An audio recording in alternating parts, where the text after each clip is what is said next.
guys, I'm Tim. And I'm Dan. This is the Board Game Rundown. Today, we are going to do like much news because it's Gen Con. We did a whole Gen Con thing.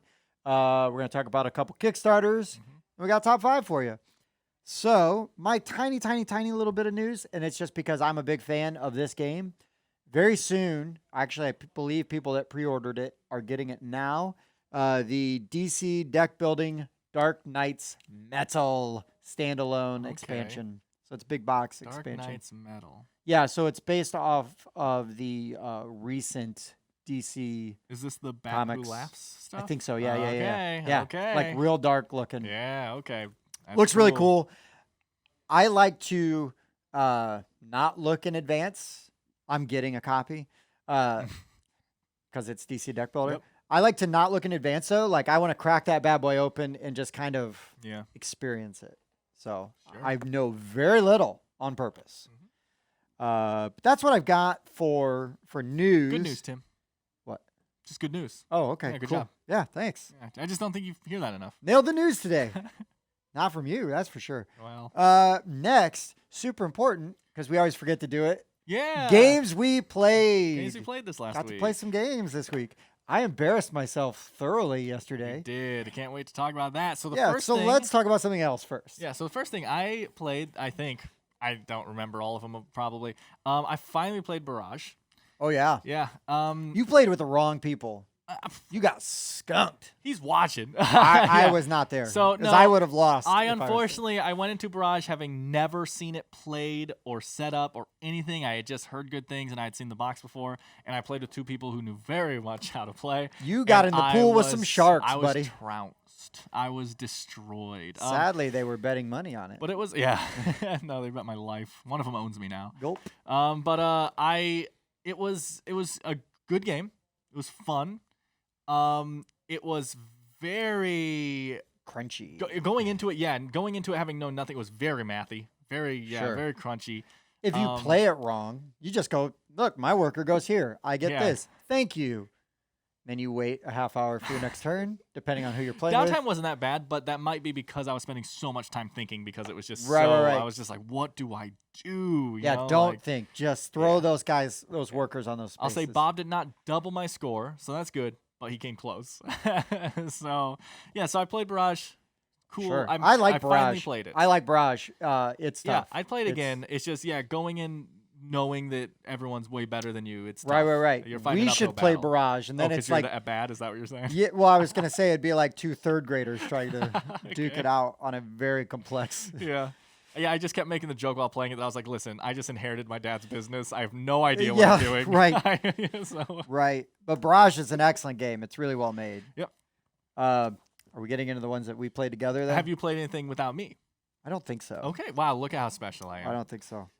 So let's just go in order. So let me just say, this guy here complains all the time that I have people over for games and never invite him. That's true.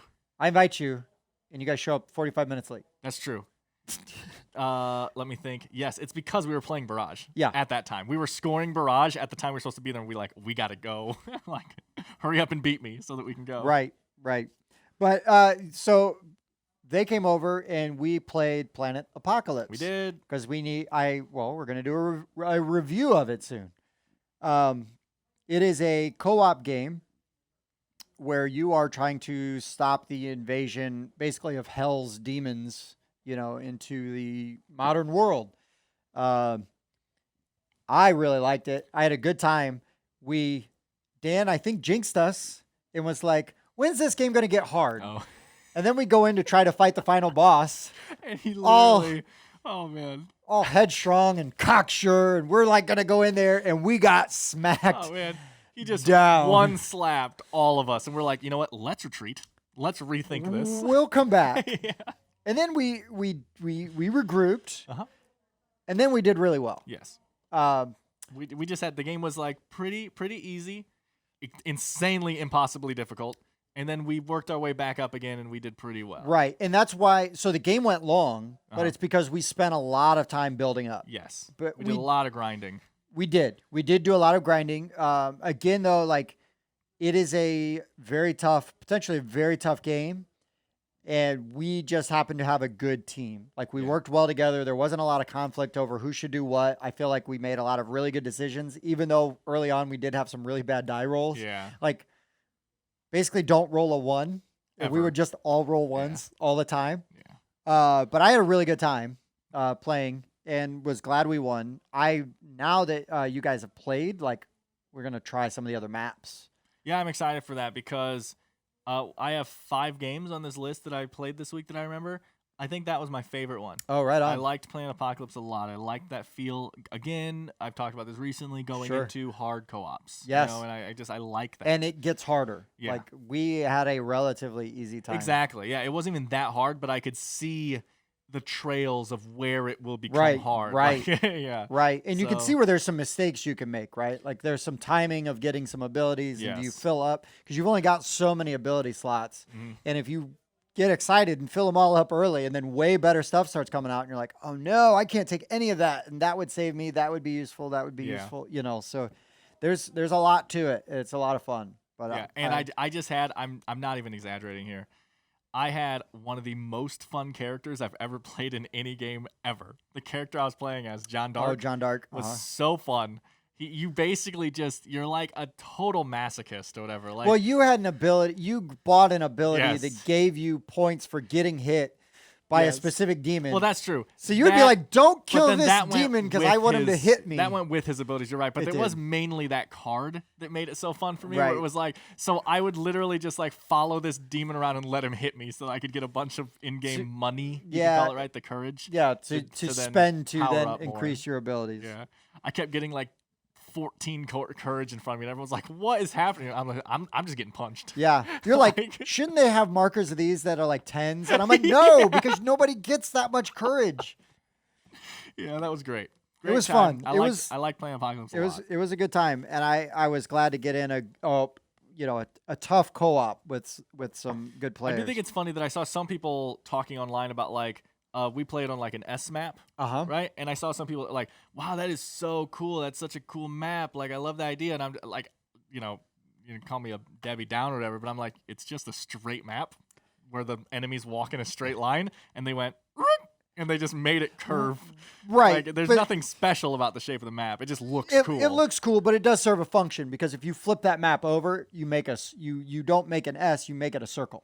Yes. And so then And it circles adds matter because you can go backwards. correct. It adds like a that's the one weird time it dynamic. matters. Yeah, Yes. you're right. So there is a purpose to the design aesthetic. Sure. But yes, also an S map looks cool. It looks cool. Functionally, it's yes, different. it is a straight line. It's just a straight line. Wah, wah. I'm just saying, game developers. You're like, oh boy. Oh boy. Oh, You boy. are an aspiring game developer. You better watch out. I'm talking crap about They're myself. I do that all the time. sharpening the I pitchforks. do that all the time. Lighting Dan, the you torches. suck. Hey, Dan, watching this video later, you suck. The next game we played a roll and write. We did Because of Bob? Because Bob was there. He's like, let's play Medici, the It was dice cool. game. Yeah, it was Yeah, it actually really good. Really simple. Oh, man. really fun little game. I think the interesting thing was the outcome. Cause We're not sure who won because on the winner's board, everything was scratched down and written 7 times. I'm just saying. listen. The pencils did not have erasers.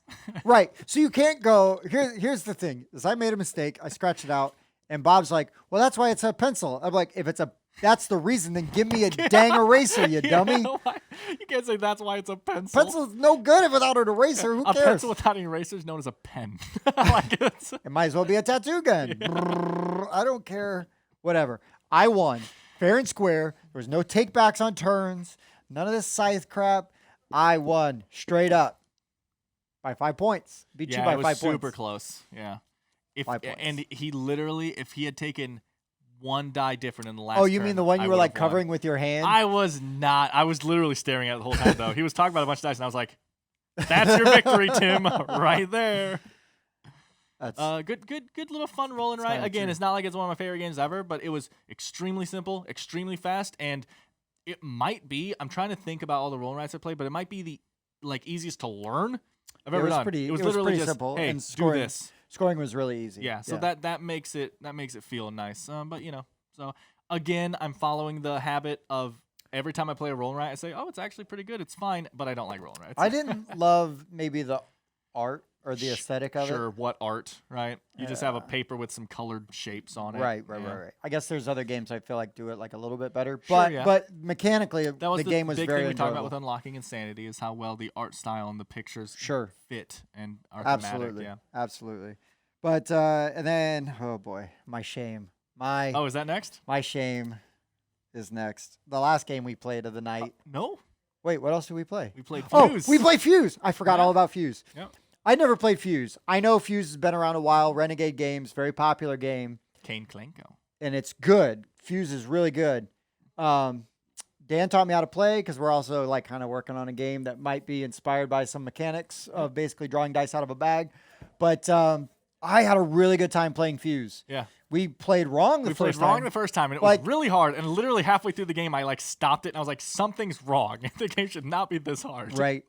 Because with 2 players, we should have been taking more dice. Yes. And then we lost, I'm going to say we lost a good like 30 to 45 seconds because someone kept drawing too many dice out of the bag. Yeah. Probably like every other draw. Oh, that's not enough. You did it once.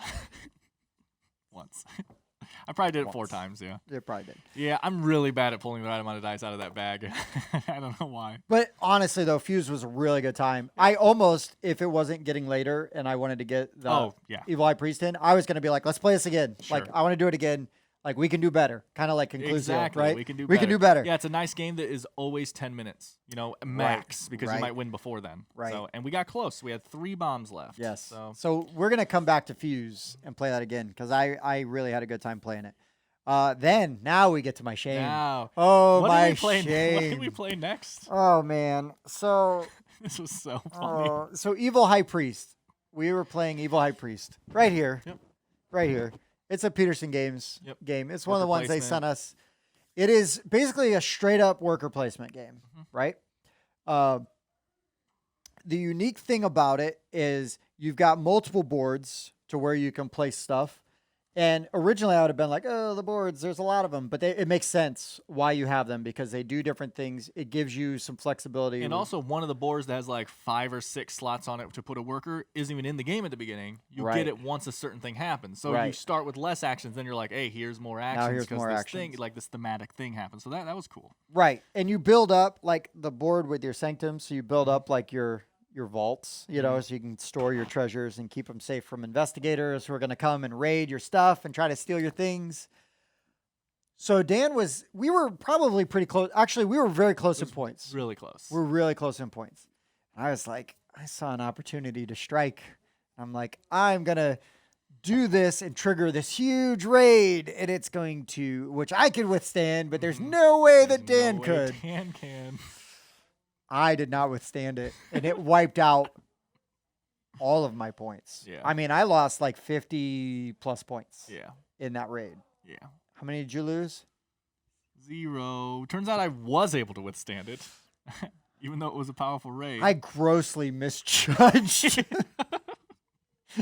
It was like Ron Burgundy jumping into the bear pit. Like, I immediately regret this decision. It's like you walked up to the front door of the bank, didn't go all the way to the vault. You just walked up to the front door, and you're like, this will be easy to break into.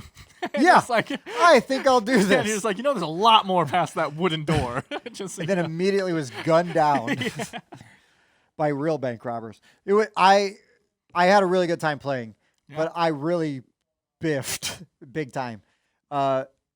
But we had a good time. Yeah, it was fun. It was a worker placing game. Yes. Love worker placing games. The mechanics were interesting. Very unique. I like the theme. Yes, the theme is cool. Yeah, I've talked about this in the past before with like boss monster and stuff like that. I love the idea that you're playing the bad guy, right, and you're getting raided by the good guys, right. I've always loved that when people pull that off. So it was a good time. It was a good time. Dan skunked me, and I think Tim skunked Tim. I really did. I don't want to take away from your victory. You could have just not taken action that turn and been like, Dan, I'm going to put all my points back in the pool. And he's like, good turn. And I'd just lay under the table for a little bit. Yeah. Oh, man. I'm just going to lay on the floor right here. Think about this. I have not, whiffed that bad in a game in so long. I mean, Seriously. Sure, and it's because of dice a bit, right? There is luck of the dice in the how difficult the raids are. Yeah, but like again, like I needed it. It wasn't even a high enough raid value to mess up your things, so it didn't matter. Yeah, because I had that 9 demon. Gosh, you're a monster. He helped. Monster. That's what it is. And it wasn't the fault of the game, and it wasn't the fault of me misunderstanding a mechanic. Oh yeah, no. It was me grossly misjudging. It was a push your luck moment. Yep. And you pushed way too far. I did. I overreached big time. But the great thing for me though is like I love having these stories because now we're never gonna not talk about the time that Tim just took 50 points and put it back in the pool and said, "Let's keep playing." Yeah. I don't like winning. Here you go. Good Lord. What a coincidence. So Evil High Priest. It was a lot of fun. I had fun playing it. It was a cool game. We will have a review coming up of it soon where we will actually break down more. I say this a lot. I think it'll be much better with more than 2 players. I think so too. Because the way that the 2 players have to interact with each other, I think will be way more interesting with an option, a rotating option thing going on. Yes.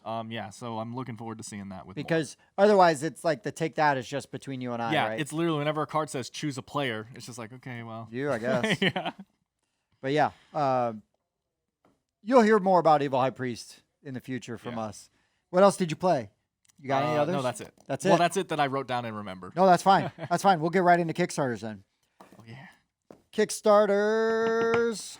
All right. You want me to go first? You want to go first? Go first. All right. So by the time the show is up, this Kickstarter will be live. But as of right now, of filming, it is not.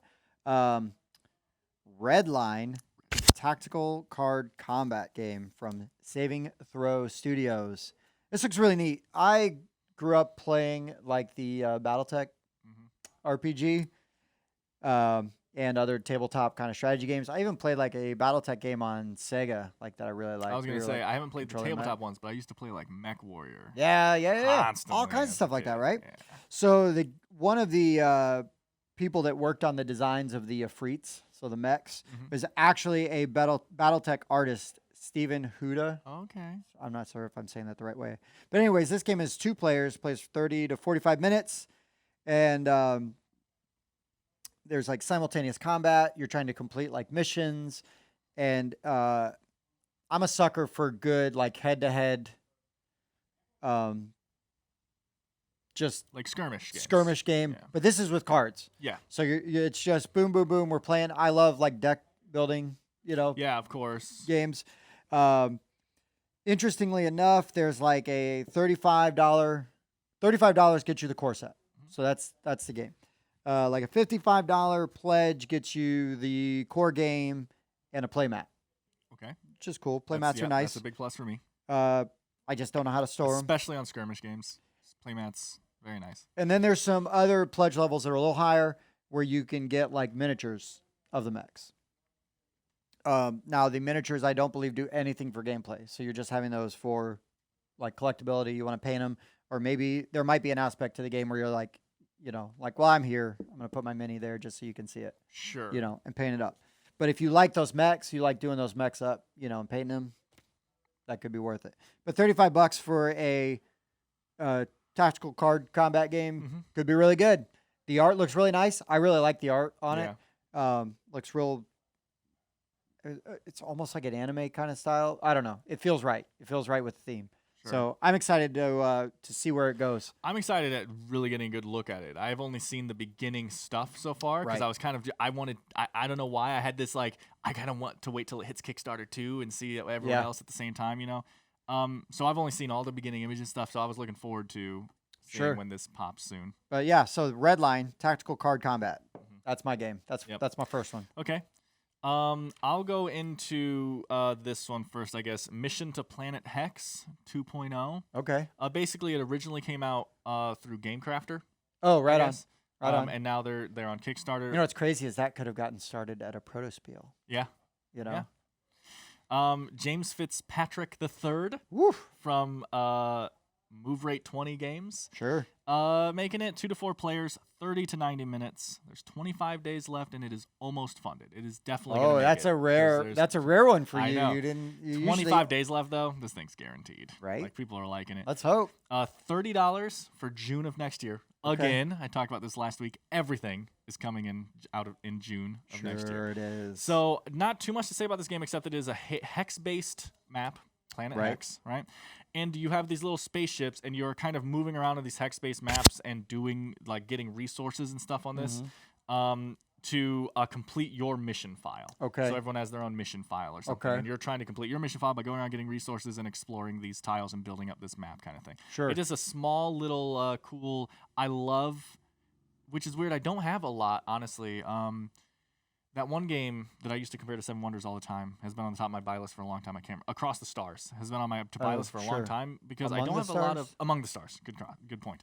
Because I love tableau building. It is so fulfilling. You know, it's like deck building. You just see things. And get you got like a bigger nice and engine better going, and, right? Yeah.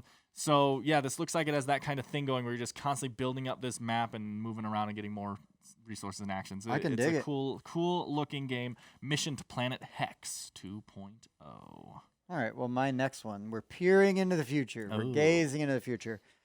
I thought this game looked really neat, and I wanted to talk about it. August 25th, I believe it will go live on Kickstarter. And you might be able to find it on Tabletop Simulator before then to peek at it. It's called Deck of Wonders. Have you heard of this yet? Yeah, I've heard of that. So the artwork looks really neat. It's really unique, kind of like a fantasy-style artwork. It is a one-player game. 10 to 15 minutes, and it's like medium to heavy strategy. And the mechanics of this game are what kind of grabbed me in, and I think it's really a cool idea. So you're going to pick a villain to fight. Okay. There's all these different kinds of villains you can pick from, and they do different things, you know, or attack you in different ways, present different challenges. Okay. The cards are basically, the top half is like the good side, and the bottom half is the evil side. So when a card gets played, if it's on your turn, you use the good side. Okay. And if it's on the villain's turn, you use the bad side. Interesting. And so there's some timing and some strategy. Yeah, that's interesting. So there's one deck for both teams. Right. Interesting. Right. I know, right? Yeah. It's like, it's new. You know, it's something I haven't seen.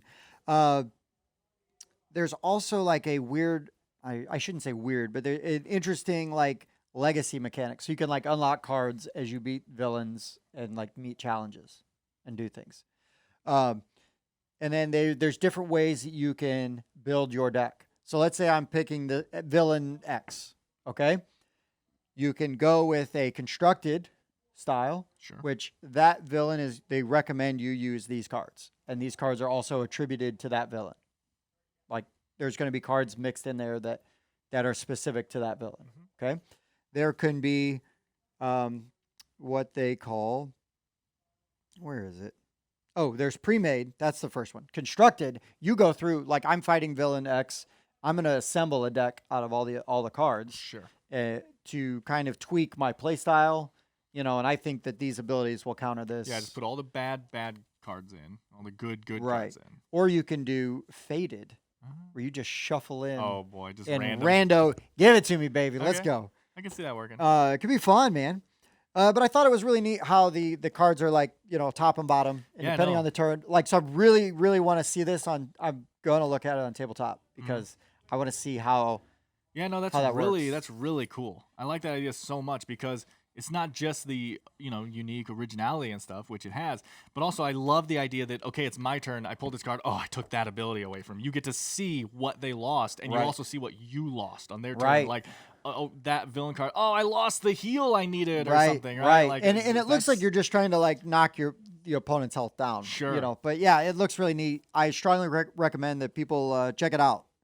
And I have no idea on price point yet or anything like that, but stay tuned. I think it'll be one that'll pop up on our Kickstarter. And I mean, a $15-minute solo game. It's not like it's going to be $300. Yeah. It's just it looks like it's just cards, right? Yeah. So it looks pretty rad.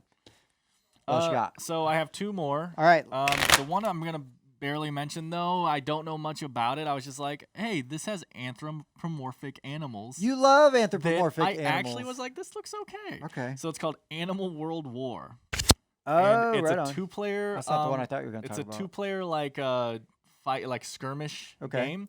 Well, actually, this is the weird thing. It's 2 to 8 players. but you're only playing 2 factions. So it's one of those games where you just split up the teams. Oh, sure. So it's a 2-player game. 2 players. Where you pick either the Carnivorn or the Herbivoria faction. Oh, so I wonder which one does which. Yeah, well, the Herbivoria, they only eat meat. Have you ever heard weird. about this? Yeah, okay. Yeah, That's no. an interesting twist. So it's like this World War game where so the Carnivorn are fighting to have the right to eat whatever they want. Yeah. Right? And the Herbivorian are fighting for the right for survival. To not be Yeah, eaten. to not be Don't eaten. eat me. You don't tell me my business. It's by Half Monster Games, 30 to 120 minutes because 2 to 8 players is what it says. But Sure. I don't understand why that would matter that much because you're just splitting the 2 teams anyway. I'd So have to see it. it just adds time for discussion between Yeah, people, maybe. I guess. Sure. But 10 days left. It is half funded. Okay. So I have to look at that it's then getting and up see. there. But yeah, this is still with 10 days left. Half funded is still like a maybe, maybe not. Have you seen? I guess I'll let you finish it. 'Cause Okay. I'll have like a third one that I will kind of half-ass do. So it's $43 for November of this year. Nope. Yeah. I mean, I hope it gets funded. I can't imagine any game that is on yeah. Kickstarter right now. Not just that. I filling didn't in write this down. $43 months. is for the game. They also have one that's much more, like $80 or something, because evidently they're already making for this, because they said shipping this year, so they might have been working on this for a while, I guess, Sure. because they have this game. They also have an RPG coming out in the same universe. Oh, okay. And they have a board game coming out. Like this is so they say there's this game, and then they say the board game as well. So it's a different game okay. with this. So they're working on all those, and if you do the bigger pledge, you get all Get three. all 3. So yeah, weird. I don't know, whatever. Sure. But so I don't have too much information on the game other than the fact that it's tiles that you build, and then you're moving your units around, fighting at each other with dice rolls. Right. The one cool mechanic on this is every tile, the backside is like destroyed. Oh, land. sure. So when you miss your bullets, if you're shooting at an enemy and you miss them, you hit the ground, Oh, right and on. the ground slowly gets destroyed and gets flipped, Sure. which eliminates tiles and makes the map look Small. battle Oh, torn. right. You know? Yep. And so that's a cool way to get that battle torn no cover mechanic in Yeah. there. Yeah, I can dig it. So the last one, this one is super exciting to me because when this game originally came out, I was like, I gotta original. get that, and then I never got it. Okay. Because I am what you might call a pluviophile. I don't know what that is. Basically, this means you're like rain makes you happy. That's basically what it means. Like Okay. I can be having a bad day and just go stand out in the rain. You're like that Blind Melon song? I don't know what you're talking about, Tim. Sure. I'm not 50, but It's fair. Shots fired, though. Shots fair. fired though. But yeah, so I can literally be having a bad day to a good day just by standing in the rain for a little bit. It literally like releases endorphins. I love rain. Okay. Everything about it. So this game, Creep? Petrichor. Oh, okay. Yeah, creep. I love it. I know you don't want to call yourself anything that ends in file. Well, what's I weird know. is when you stand in the rain, like Yes. 6 inches from somebody's Yes, window. but it makes me happy. Sure does. Yeah, so Petrichor Collector's Edition Okay. It's Never coming heard out of Petrichor. with the Cows expansion as well. I've heard of cows, though. Yeah, that's good. Okay. By Mighty Boards. So Okay. so the idea. So I'll just go through the information really quick. But Yeah. 1 to 4 players, 20 minutes per player, 15 days left, funded. Petrichor Sure. is pretty popular. $40, or $40 gets you the base game. $100 gets you the collector's edition with the expansion. Oh, right on. So right on. and then May of next year, not June. May. Whoa, next year. whoa. So the cool thing with Petrichor, obviously it is themed with Petrichor, with rain and all that kind of Right. stuff. But so the main point, you're gonna like Is this. this a game. box of sadness? It's a box. What are you talking about? I mean happiness. There you go. Okay. So Petrichor is you are all playing as clouds. Okay. And on your turn, you can move your clouds around. Is this a Bob Ross game?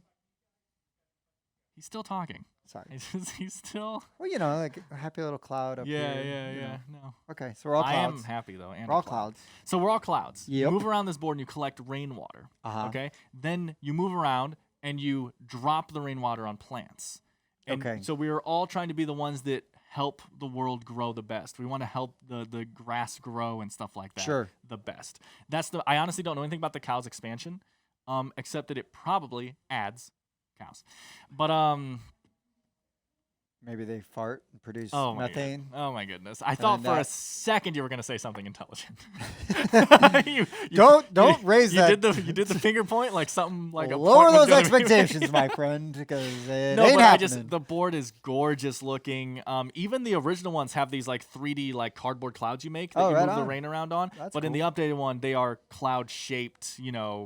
just gorgeous pieces. Sure. That all the and water then you can only play it once because when you pour the water through your clouds, it ruins everything. It ruins everything.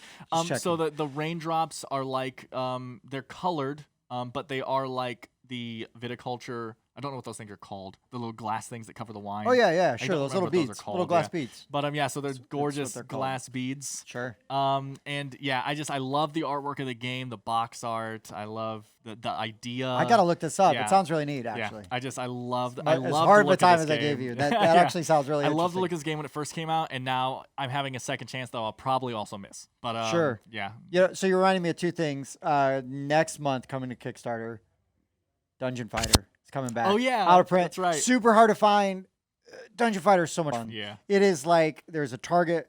You've got a monster you're trying to beat. You draw a card, and it might be like throw your dice left-handed or behind your back, or you got to bounce it off a box or under your leg. I mean, there's all kinds of crazy stuff. It is dumb fun. Mm-hmm. A serious like hardcore gamer, like just go away. You don't want. Yeah. There's nothing here for you. But if you just want to like throw some dice, oh my gosh, oh, we're being invaded. But just like throwing dice and having a good time, it's the best. I love Dungeon Fighter, and I could never get my hands on it because it is so outrageously expensive, like on the secondary market and out of print. So the fact that it's coming back. So you don't have it? No, I played it. How much you love that game? I thought you would have had it. No, I've got a friend that lives in St. Louis. So I see him. We play it when we go to St. Louis for Geekway, or if sometimes we go to. My sister lives in Indy, so it's like halfway for both of us.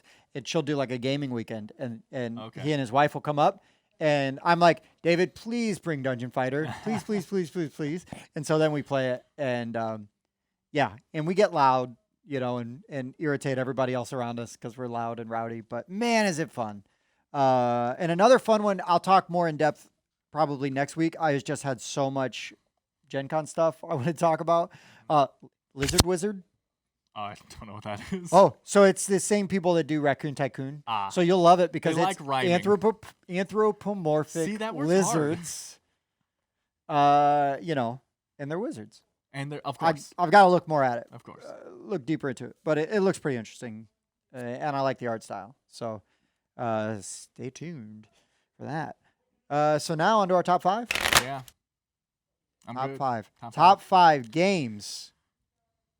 Just games. No. Top 5 games. Top 5 games that we feel are better either with the expansion or maybe the more you played it. Yeah. So either the first time you clicked. played it, it wasn't that great, or you played it and then you got an expansion and you're like, whoa, way better. Yeah, like, or, thank you. When you played it, you liked it, but then the more you play, you're just like, no, I love this. Like, Sure. there's something about it. Yeah. Sure, absolutely.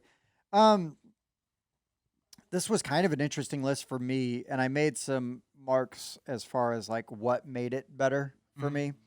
But why don't you go first? Sure, I'll go first. My first one that I'm going to mention, I will point out I have 7 things I wrote down. Okay, so we might have crossover. There's going to be 2 honorable mentions, evidently. We're going to have some crossover because I know one of these games we talk about a lot. Ooh, I hope I remembered it. You did. So, Betrayal at House on the Hill. Not is that the one. first one that I wanted But to that's talk a good about one. because that's a game that I've always liked. Since the first time I played it. Honestly, I think Betrayal at House on the Hill is the game that got me into modern gaming. Oh, sure. It was right one on. of Betrayal and Dead of Winter are the Sure. first 2 games I bought for my collection when I started collecting again. And I was like, hold on. So games can be this cool now. Right. It's not just Clue and Monopoly, Right. And yeah, so Betrayal House on the Hill just keeps getting better because I have now played this game, I don't even know, I'm going to say 40 some times or something like that, right? I have never played the same scenario twice. Oh, sure. Sure. Every single time I play this game, it is new and sure. Is it maybe a little broken? Yes. Not sometimes. I said maybe sometimes. Right. But it just doesn't matter. It's a new experience every time. It's always fun. The house always looks different every time. The game just keeps showing me its worth, which is why I just think it keeps getting better over time. I pay more money on other games that get boring after 2 or 3 plays. Sure. To where this game, at its price point, I'm still finding content in this. Right. thing. Right. And yeah. I will recommend this. Would have actually, had I thought of it, would have made the list just for one very reasonably priced upgrade. Betrayal House on the Hill. Notoriously, the clips on the horrible. cards are horrible. Horrible. There is an upgrade kit that you can buy. It's like $10 or $15. Yep. You get all the character cards, and they fixed it. Yeah. All the character cards, they now work like where your stats aren't sliding up and down, yeah. and they're ruined. And makes the game so much better. And they actually did have an expansion that came out too that did make the game better too. Widow's Walk or whatever. Yeah, the Widow's Walk. They added a whole new floor to the house, new movement mechanics and stuff. And I haven't played it yet. And 50 new haunts. Yes, it's insane. It's a good game, man. Yeah. It's a really good game. Okay, so my number 5, I'll do it as 5 because I thought we'd cross over. So I figure I'll just like nail yours right now. Lords of Waterdeep. Yes. Okay. Lords of Waterdeep, we talk about all the time. We love the game.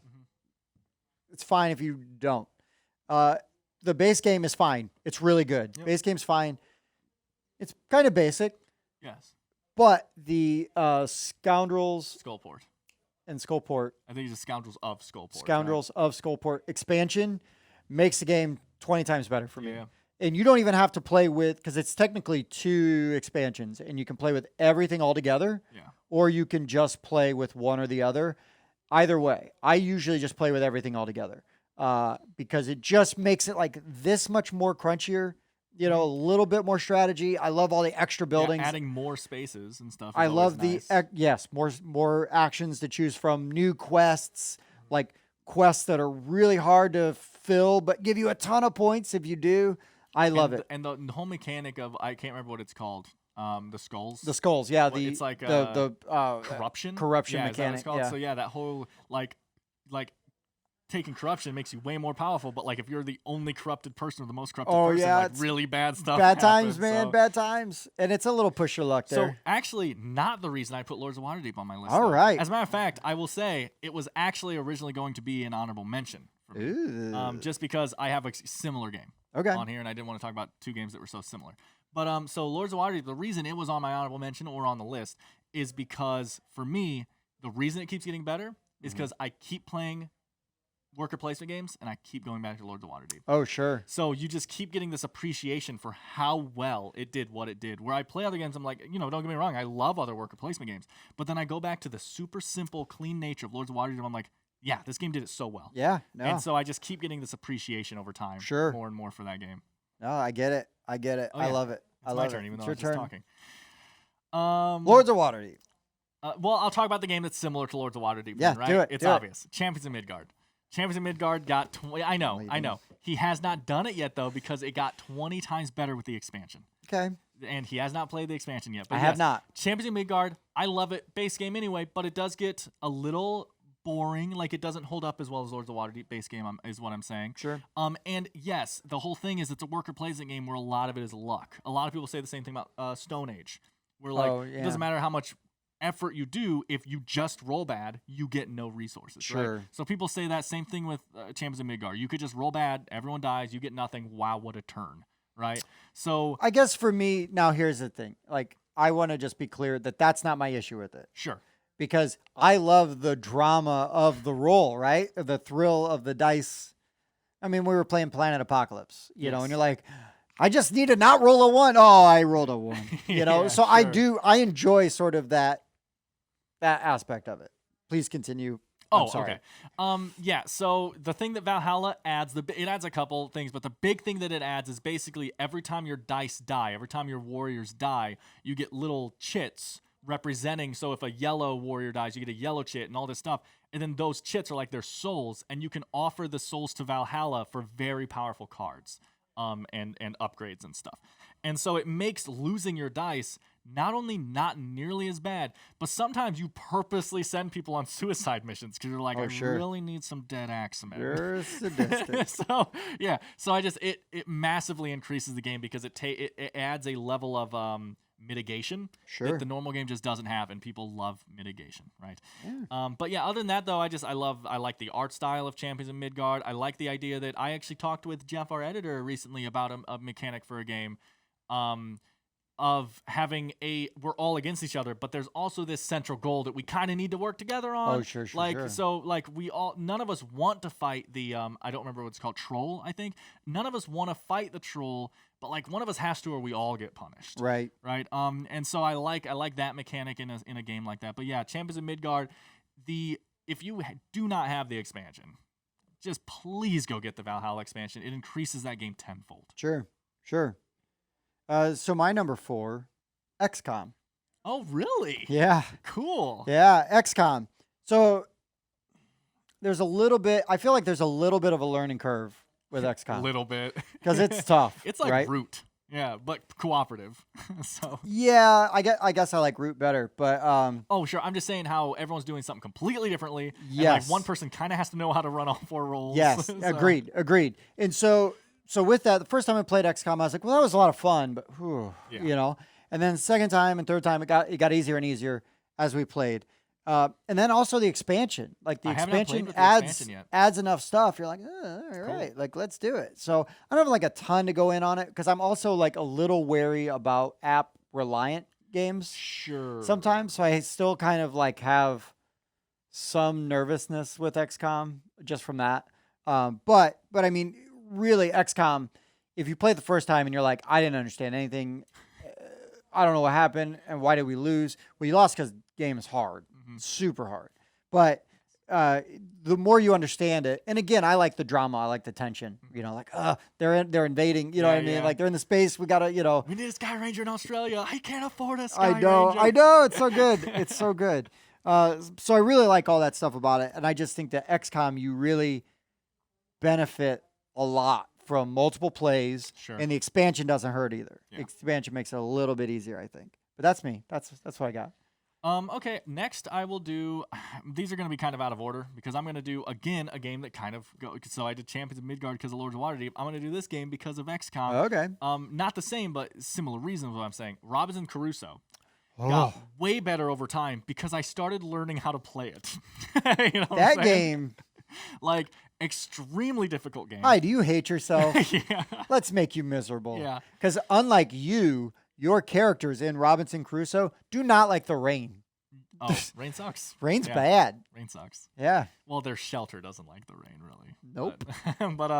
But yeah, Robinson Crusoe, the first time you play it, you will lose. And you will lose horribly. The second time you play it, though, you'll lose just as horribly. Exact same thing.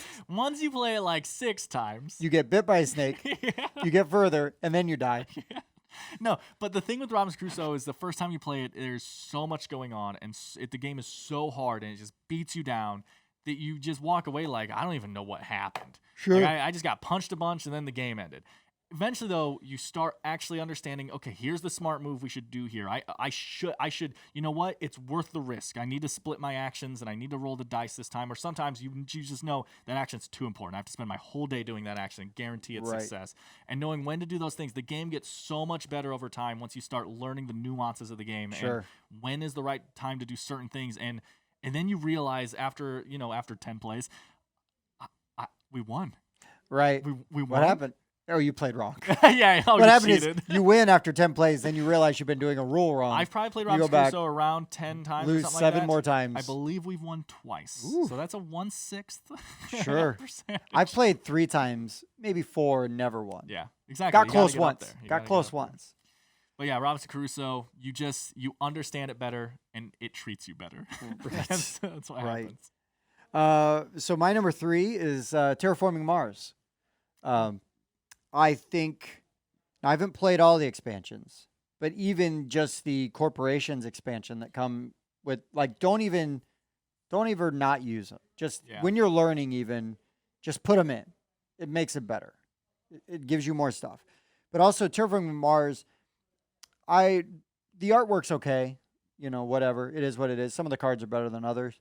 I don't know, any of the cards with people I don't love, but like the stuff that looks like sciencey, like satellites and space stuff, I like all those cards. But the more I played the game, like the more I kind of appreciated the engine, and you know, you get a little bit better. I played it solo a bunch, and I always get within like 1 or 2 turns of winning, but don't win. Oh, you've never won that no, either? Not solo. How come you never win when you're doing solo or when you're with yourself? I don't know, because I'm terrible. But I think that is a game. I mean, it's an immensely popular game. I'm not like, turning anyone on to a game like, oh, everybody hates this game, and I'm like, I'm telling you the secret. No, listen to me. Play it more than once and see what happens. No, I mean, grab some expansions. You'll have a good time with it. It's a good. I mean, I will say I have yet to play any of the expansions for Terraforming Mars, so it probably would have made my list. I like Terraforming Mars. I currently like Underwater Cities. Underwater more. Cities is kind of better. But I have not been able to play with any expansions for Terraforming Mars, and I have heard that they just make it better. Yeah. Terraforming Mars, I will say though, almost honorable mention, because once you learn to play with the drafting method, the game does get a lot better for me. Oh yeah, absolutely. So, yeah, I got drafting method coming up later. Ooh, do you now? Your turn. I don't even know what number I'm on. I must be on 2 because you just said 3. I did. So I have 2 games left, and I have more than 2 games on this list. So. Oh boy, math is hard. I'm going to say a really obvious one right now. Everyone on the planet knows King of Tokyo is much better with the power-up expansion. Sure.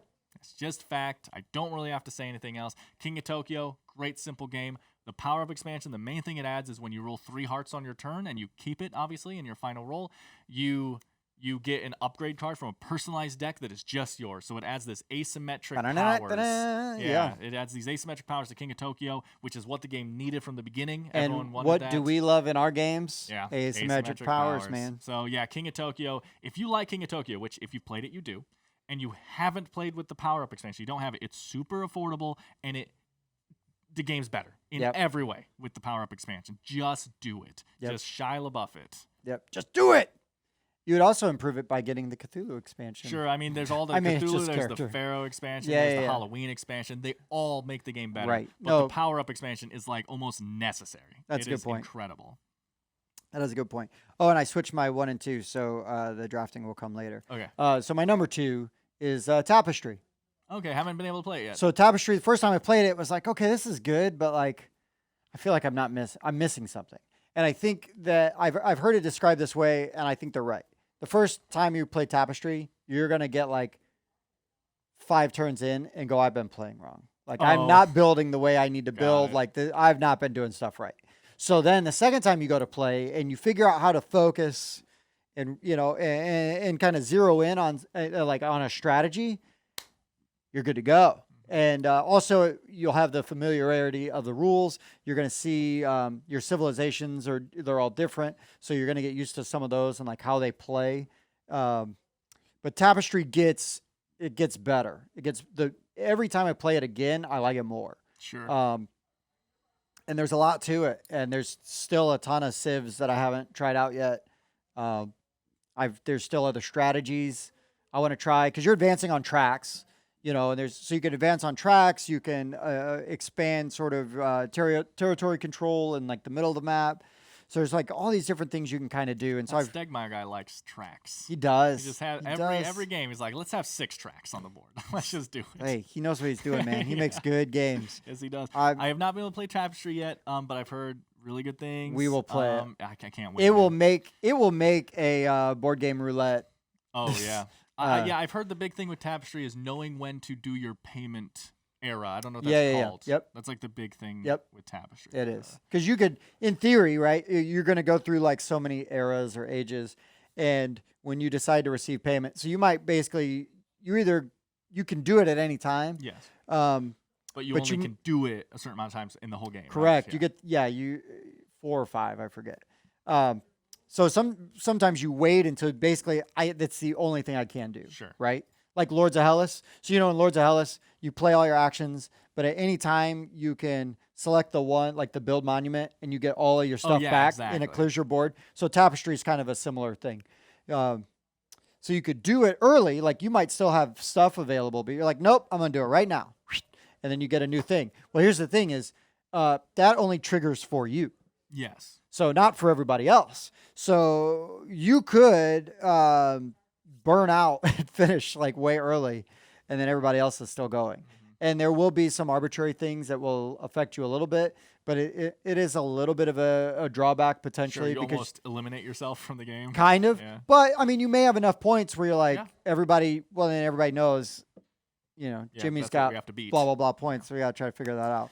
But Tapestry is really solid and a lot of fun. It got some unwarranted hate, I think, early on. Yeah, and I've heard some weird balancing things go on. Yeah, but in the game, I just say get over it and have a good time, play a game. sure. I mean, I agree with that. I would say keep an eye out for that. Like, we played Scythe the other day, and I purposely was like, those two have been recommended to not be played yeah, together. and I'm fine with that kind of thing. Yeah, I'm fine with that kind of thing. That's all I'm saying, balance wise. Keep an eye out for that, but yeah, don't be like it's a terrible game. Yeah, they made one mistake. Yeah, it's a terrible game. I can't play with one out of the 30 factions that they give you. Like, get out of here. So, between the last two, I'm going to choose this one because I've yet to talk about this one on the show. All right. So, this game has an insane amount of expansions, and you can just keep adding them on to the base board, and the game just keeps getting better, and there's more to do. And Cthulhu Wars. Now this is similar to Betrayal House on the Hill, where the game gets hated on kind of because it's like some rudimentary mechanisms and it's simple game. But Betrayal's been around for ages. Sure. And so as this game, the game is Talisman. Talisman. Right there. Yeah. Talisman base game was really fun. And then you just add this whole other board on the corner called the city. And you're like, do you want to play for another hour? Yeah, and you're like, this is really cool. And then you add this whole other board on the and just ordered pizza? Let's play for another hour. So it's a big rectangular board, and then the other boards are shaped like half squares, so they just slide onto the corner of the main board. Right. So you just keep creating this bigger board. And every expansion adds something, and you can play with all of them like at once, except for anything that changes the main board. But so like you're like, okay, I have the dungeon or the caves and the mountains and the forest and the city, and then we have the Harbinger, and we have what's the guy who's like literally the Grim Reaper or whatever. Right. And you just keep adding stuff to this board, and it gets insane, and I love it. Talisman's rad, dude. Everything I about like it. Talisman a lot, and I don't care that people hate it. Yeah. Because people don't like rolling moves. Exactly. That's the thing, is it's a roll and move, but it's a roll and move where you get to choose which direction you go in. Right. And the spaces are much more interesting than a lot of other roll and move games. There's interesting stuff is happening. And it is also, again, kind of like Betrayal, which might turn people off, to where most of the game is just spent grinding and leveling your character. Right. Up. Just becoming stronger. Then eventually one brave soul says, you know what? I'm going to go fight the dragon, or I'm going to go do whichever board you're playing. I'm going to get the crown of power or whatever. One, yeah.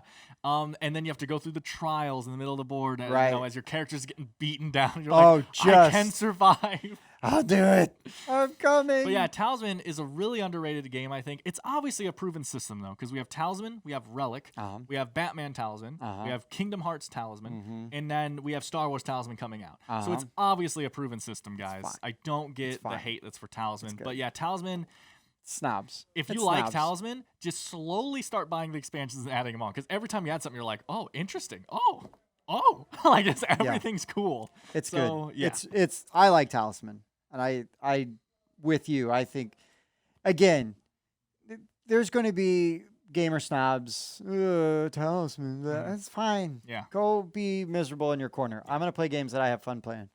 And that's my soapbox. My number one. Yes. Blood Rage. The first time I played Blood Rage, and I was really worried because I had backed it. Yeah, okay, I get it. And then played you it. didn't love it, you're saying, and the I'm first like, time? Got it. I don't know. I played badly. Full disclosure. But I was like... I love when you do that. I know. I'm good at it, too. I'm good at being bad. So I played it, and I didn't love it. And I'm like, I don't know, man. Like, I don't know. But I was like, crap. I back this. Like, I all in. I can figure this out. I got to figure something out. So I played it again when I got my copy, because I played my sister's copy first. Then I played it again, and it clicked. Okay. Started to click. I'm like, no. Now I see the appeal. And it's like, started to figure it out. And I played it some more, and I'm like, okay, yep, nope, definitely in. And I know you're not the biggest fan of Blood Rage. Well, I've only played it once, so I have not gotten the click yet, possibly. But the first time I played it, I was very lukewarm. I'm like, oh, man, I got to figure out how to get rid of this game. Sure. Like, and I talked to you about this. We might have even talked about it on the show before, but the big thing with Blood Rage was exactly what just happened to me with Barrage. Was just my brother and I went into Blood Rage with a bunch of people that, first of all, we were kind of on a time schedule. So we had to set it up really quick, pick your factions. We were taught the game in about 5 minutes. I feel like Blood Rage needs more than 5 minutes to be taught. Yeah. And so we were going through this game only knowing like half the rules. Like we kept doing things where someone would play a combat card on us and we'd be like, okay, well, we didn't know that was even an option. Like there was nothing we could have done to guess that was coming. I know you learned that at a Meeple event, right? I didn't teach you Blood Rage. You were playing. You and Caleb were the two that were the experts that were playing with me and Josh. Oh. And it kind of became, Liz, I'm not hating on you guys. I'm just saying Was it me? Yes. It definitely became a game though where it was Josh and I just watching you two kind of battle it out and like I still lost. So yes, you did. Quite poorly, I believe. But I think I lost to you and your brother. I was just unfortunate where my brother and I literally had no idea what was going on because we were taught so quickly that it was just like, I mean, the game was fine, but it was just we were fighting an uphill battle with half the knowledge that we needed. And so it was a lukewarm response for us where we were just like, it was okay. I would say also, I had already played Lords of Hellas a lot, and I felt like Lords of Hellas did a lot of the same feel, but so much better. Like, I love Lords of Hellas. So. I would say, I would ask, sort of like Champions and Midgard for you and me, right? Like, sure. give it one more try. I said, I'll play Give it one more try where we're not in a hurry. Yeah. And because that's some of my problem when we were at the meetups. I know you're always getting pulled back and forth, and yeah. Okay, I could be here for like this much time, exactly, and I'm trying to get every game I can in, like boom, boom, boom, boom, boom. And I think we learned how to play like Star Wars Outer Rim that day. Yeah, I think that was the same day, and that one pretty good. I think you were learning too, though, huh? I was even as the owner. So I was. Yeah, that one pretty swellingly. Yeah, swimmingly. Swellingly, it went swell, but like ingly. Yeah. I don't know. I don't know. I have one left, technically honorable mention. Yeah, let's do it. Do your honorable mention. I guess my one was Talisman and your one was Blood Rage. So my last honorable mention. So Lords of Waterdeep was an honorable mention, but we already talked about it. The last one I want to talk about. So this is an interesting reason that this got better for me is Dark Souls, the board game. Oh right. My brothers and I love it a lot, but it keeps getting better because we keep house ruling it. Which is a really weird reason for a game That's to get better. not a weird reason at all, but, because you can just want a game to work so bad that you just fix it. Yeah, exactly. And that's the thing is like, I don't even know if I'd say that we're fixing it, right? Because the developers wanted the game to have a certain feeling, and we get that. We are all huge fans of the video game, and they did a very good job of getting a lot of that feeling in there. It's just that when you're playing a board game, you know, the thing with Dark Souls, the video game, is yes, I can spend 80 hours trying to beat this game because it's beating me down. It's so hard. Yeah. Oh, I beat it in 80 hours. I don't want to play the board game for 80 hours. Right. So it needs to be simple, simplified. It needs to be, you know, streamlined and stuff. And there were just a couple things where it's just like, why did they make that so grindy for a board game? Sure. So we just upped the, or I guess technically down to the grindness a little bit and added a couple more exciting things that happened. I've talked about our house rules a couple times, you know, getting more souls for killing more powerful people, rolling a die for loot every time you kill an enemy, like a couple things that just give you that feeling of yes that the Dark Souls video game gives you when you accomplish something. Sure. You know, and so yeah, Dark Souls, weird reason, but yes, we just keep adding our own rules that we think just make it even more thematic and fun. Not that weird, I would say. Sure, I appreciate solid. it. No, I totally agree with that, 100%. Mm-hmm. So, all right. Well, that's our top five. That's our top five. Yeah. So we wanted to say though, as we always do, is this is the caveat that we have not played every single game, and also this was semi-hard for me. Like there might be games missing from this that might come to your mind, just because I tend to, when I play a game, I like it or I don't like it. That's just how I tend to be. Yeah. So for a game to get better for me over time is almost strange. Sure. So yeah, or worse for me over time. I usually know, like I play a game once and I'm like, this is how I feel about it. And then I play it a second time and it's cemented. I either like it or I don't. Sure. So yeah, there's a lot of games like you mentioned, Tapestry. Right. So that's an example that's really good. Not Tapestry, but Stonemaier games in general. I always know immediately when I play the game. The first time I played Scythe, I was like, man, that is a great game. Sure. You know, and yeah, I would say Stonemaier and Awakened Realms are the two people that I know instantly how I feel about their games. And it's usually positive. Sure. Yeah. Sure. So, but yeah, I just wanted those caveats there. What games got better for you guys? Let us know in the comments. You can find us at the Meeple Game Society on Facebook. I mean, really, let us know. Talk to us. Reach out to us. We're friendly guys. Who won the Kickstarter? We need to know. His aren't out yet. Mine are listen, when this comes out, Redline will be out. Oh, that's right. It will. Dang. And I will win. I had to stand a chance. Don't forget, I talked about Dungeon Fighter. So when that comes out on Oh, Kickstarter, that one's mine. In a in month perpetuity. or in a couple months or whatever, Yeah. you're going to win. 3 years from now, I will be the winner. That one's That's mine in funny. perpetuity. I got it. Just think of Also- how cool the word petrichor is for a second, though. Anyway. Man, that does sound good. Also, be sure to check out our friends on their YouTube channel, The Board Game Mechanics. It's Jason and Katie. Yeah. They do reviews, unboxings, all kinds of stuff. Yeah, it's pretty okay. It's pretty okay. They're good peeps, man. We really appreciate them over there. They give us some love, and we like to give it back to them. So, yeah, let us know. Please let us know. Tell us what we're missing. Tell us why we're wrong. Tell Dan why he's wrong. Tell me why I'm right, because I need positive affirmation, You do. especially hanging out with this clown all day. Thanks for watching, guys. We've been the Board Game Rundown. I've been Tim. I've been Dan. We'll see you next time. We've been the Board Game Mechanics. I've been Tim. I've been Dan. Thank you for watching. Been the board game mechanics. Oh, did you say that? Shit. I didn't even notice. We gotta go to re-edit that. Yeah, We don't have to do the whole thing, right? no, just Just do cut- board game rundown. I was like, All right, you ready? Sure. You just find a good way to mix that. I'm glad you caught that. Yeah. Holy smokes. Fade cut. Hey guys, we've been the Board Game Mechanics. I said it again. I cannot say it. I cannot say it. I've been Jason.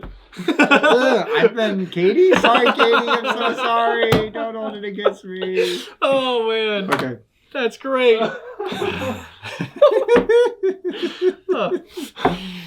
Thanks for checking out the Board Game Rundown. If you like what you saw, like, comment, and subscribe to our channel. Share our videos on social media and spread the word. We publish new content weekly, including reviews, unboxing, and Let's Plays. And as always, thanks for watching.